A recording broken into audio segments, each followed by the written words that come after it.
அனைவரையும் அன்புடன் இந்த காணொளி பார்ப்பதற்கு அன்புடன் வரவேற்கிறேன்.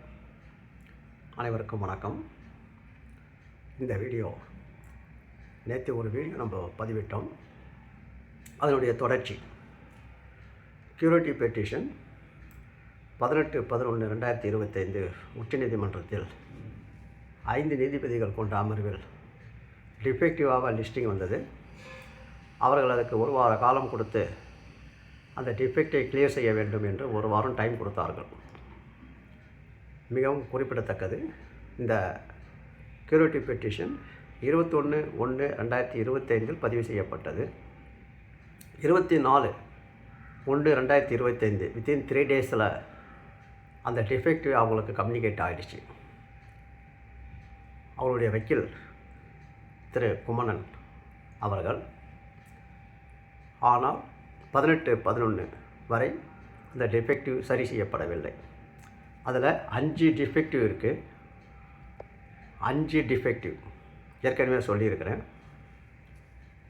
காஸ்ட் டைட்டில், ப்ரம்பிள், apartment, senior council certificate, proceedings details, இது 5 வைக்கணும். வைக்கவில்லை. 18/11 அன்று அதை டிஸ்மிஸ் உச்சநீதிமன்றம் செய்திருக்கலாம். ஆனால் ஏனோ தெரியவில்லை, மீண்டும் ஒரு வாய்ப்பு ஒரு வார காலம் அந்த டிஃபெக்டை கிளியர் செய்வதற்கு கொடுத்திருக்கிறார்கள். அது தவறில்லை, ஏனென்றால் அது நியாயமும் கூட. மீண்டும் ஒரு வாய்ப்பு அளிப்பார்கள். அந்த வாய்ப்பு நாம் பயன்படுத்தி கொள்ள வேண்டும். ஆனால் அந்த ஒரு வார வாய்ப்பை அரசு எப்படி 10 மாதமாக அந்த டிஃபெக்டிவ் கிளியர் செய்யவில்லையோ, அவர்கள் வித்தின் 3 டேஸில், அதாவது 19, 20, 21, 22 நேற்று 11:30 மணிக்கு ஒரு அடிஷ்னல் டாக்குமெண்ட் ஃபைல் செய்துள்ளார்கள். குறிப்பு: குமணன் அவர்களை அரசு உச்சநீதிமன்ற வழக்கறிஞராக மாற்றிவிட்டது. ஆனால் இப்போது அவர் இல்லை. ஆனால் நேற்று உச்சநீதிமன்ற வழக்கறிஞராக அவர் இல்லாவிட்டாலும் அடிஷ்னல் டாக்குமெண்ட் நேற்று ஃபைல் செய்திருக்கிறார். அதை உடனுக்குடன் அதை ஃபாலோ அப் செய்து நமக்கு பதிவேற்றம் கொடுக்கிற திரு கணேசன் ஓய்வு பெற்ற நிர்வாக இயக்குனர் அவர்களுக்கு மிகவும் நன்றி. ஏனென்றால் கான்ஸ்டண்ட்டாக டெய்லி மணிக்கணக்கு பார்த்துட்ருப்பார். அந்த ஆர்வம் அவருக்கு மட்டும்தான் உள்ளது. அவர் சொல்லவில்லையானால் எனக்கும் தெரியாது. ஸோ இதிலிருந்து என்ன கன்க்ளூஷன் நமக்கு தெரியுது, நம்ம என்ன முடிவுக்கு வரலாம்? கியூரிட்டி பெட்டிஷனை அரசு நடத்துவதற்கு விரும்புகிறது. ஸோ நேற்று அடிஷனல் டாக்குமெண்ட் ஃபைல் செய்திருக்கிறார்கள். அது என்ன ஃபைல் செய்தார்கள் என்பது நமக்கு தெரியாது. நாம் அவர்கள் என்ன செய்தார்கள், ஃபைல் பண்ணியிருக்காங்க அப்படின்றத அது சுப்ரீம் கோர்ட்டில் மண்டே அன்றைக்கி நாம் அந்த என்ன செய்தார்கள் என்பதை பதிவு செய்தனுடைய காப்பி வாங்க முடியுமா முடியவில்லையா என்பது தெரியாது. ஆனால் வாங்குவதற்கு நாம் முயற்சி செய்வோம். அவ்வாறு ஒருவேளை நமக்கு காப்பி கிடைத்தால் அதை பற்றி விவரங்களை நாம் கிடைத்தவுடன் வீடியோ பதிவிடுவோம்.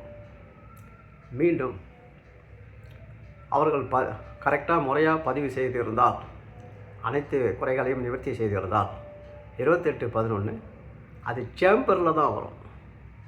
அனைவரும் புரிந்து கொள்ள வேண்டியது 2வது கட்டம். இது ஓப்பன் ஹியரிங் கிடையாது, சேம்பர் ஹியரிங். அதாவது லன்ச்சு டைமில் ஒரு 5 நிமிஷம் பார்ப்பாங்க, அவ்வளோதான். ஆகவே 28ஆம் தேதியோ அல்லது அதுக்கு பிற்பாடு ஒரு தேதியிலையோ அது கண்டிப்பாக லிஸ்டிங் வரும். அப்போது அவர்கள் மீண்டும் இதை ஒரு வாய்ப்பு கொடுப்பதா, இல்லை டிஸ்மிஸ் செய்வதா, இல்லை எடுத்து நடத்துவதா என்ற ஒரு முடிவெடுப்பார்கள். இதில் குறிப்பிடத்தக்க அம்சம் என்னவென்றால், இப்போது உள்ள சீஃப் ஜஸ்டிஸ் ஆஃப் இந்தியா மாண்புமிகு கவாய் அவர்கள் ஓய்வு பெற்று விட்டார். நாளை ஓய்வு பெறுகிறார். மீண்டும் அடுத்த chief justice of India Monday பதவியேற்கிறார். அடுத்த நிலையில் உள்ளவர் பதவியேற்கிறார். ஸோ அந்த சிட்டிங் மாறும்.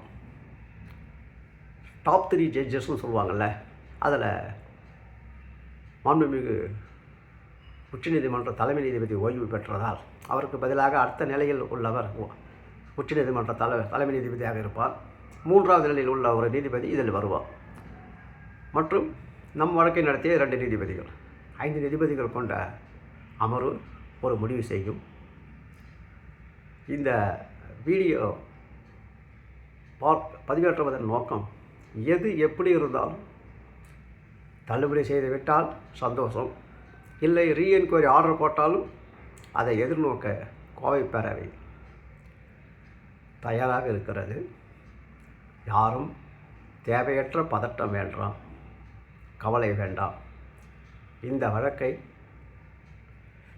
எப்படி 3 SLPகளை நாம் அரசினுடைய 3 SLP அட்மினிஸ்ட்ரேட்டர், MD மற்றும் இந்த ஃபைனான்ஸ் செக்ரட்டரி அவர்களுடைய SLP அனைத்தும் தோல்வி அடைந்தது. அதே மாதிரி இந்த கியூரேட்டிவ் பெட்டிஷனும் ஓப்பன் ஹியரிங் வந்தாலும் நிச்சயமாக 100% நம்மளால் அதை ஜெயிக்க முடியும். அர்த்தம் என்ன? அந்த கியூரேட்டிவ் பெட்டிஷனும் நம்ம வெல்ல முடியும் என்பதுதான் இந்த காணொலியின் பதிவேற்றத்தின் நோக்கம். அவற்றை எவ்வாறு எதிர்நோக்கப் போகிறோம்? ஒரு வேளை லிஸ்டிங் வந்தால் டிஸ்மிஸ் ஆகிட்டால் வேலை மிச்சம்.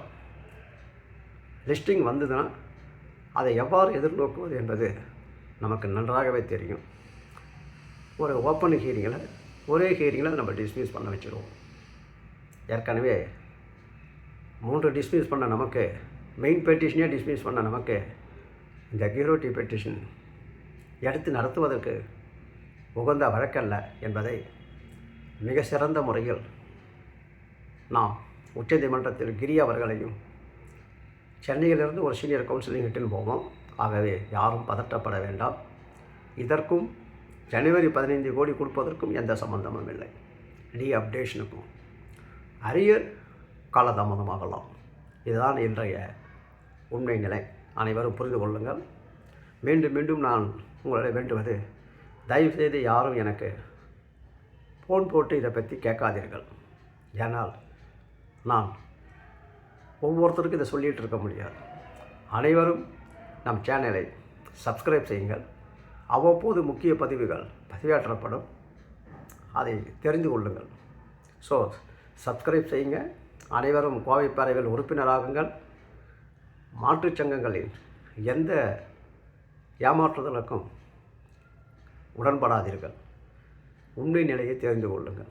கோவை பேரவை டிஏ எவ்வாறு பெற்றுக் கொடுக்கிறது என்பது அடிப்படையான வழக்கின் அடிப்படையில் தான். எந்த போராட்டமோ எந்த ஒரு தவறான இன்ஃபர்மேஷனோ நாங்கள் தரமாட்டோம் என்பதை கூறிக்கொண்டு, மீண்டும் அடிஷனல் டாக்குமெண்ட் காப்பி கிடைத்தால் நாளை அதை பற்றி வீடியோ பதிவிடுவோம். ஆகவே அனைவரும் சப்ஸ்கிரைப் பட்டனை எனேபிள் செய்யுங்கள் என்று கூறிக்கொண்டு விடைபெறுகிறேன். நன்றி. மீண்டும் சந்திப்போம்.